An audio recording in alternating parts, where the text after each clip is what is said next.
La toute première fois que j'ai été dans cet exosquelette et qu'on m'a redressée, c'était pour moi la sensation d'un rêve auquel je ne rêvais plus. Et je m'étais fait à l'idée que j'allais rester assise toute ma vie. Et tout à coup là, j'étais de nouveau debout. Et en même temps, c'était pas la même chose qu'avant. Donc c'était étrange. J'avais la sensation de flotter. J'avais la sensation d'être en apesanteur parce que mes jambes, je ne les sens pas.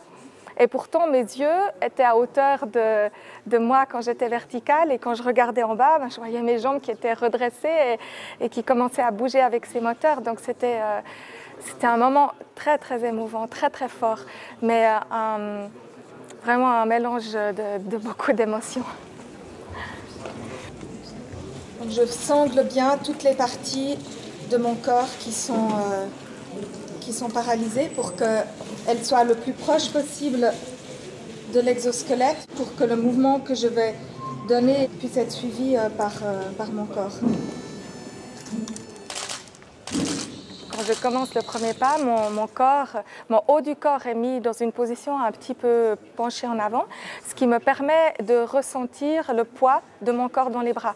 Il faut que j'ai ce poids dans les bras parce que c'est la contraction de mes muscles dans les bras qui va m'indiquer dans quelle position je suis. Et ensuite, le basculement de mes épaules va permettre à mettre un peu plus de poids à gauche ou à droite parce que ce que je dois faire pour permettre à un des deux pieds de se lever.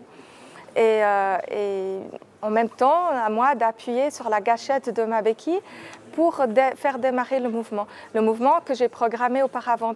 Je dois quand même toujours penser à beaucoup de choses, à être vraiment très synchronisée dans mes mouvements, coordonnée, à la gestion de mon corps dans l'espace et je dois penser à tout ça.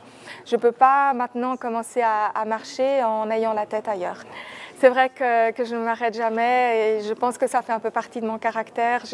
J'ai besoin de ça, j'ai envie de vivre à 200%.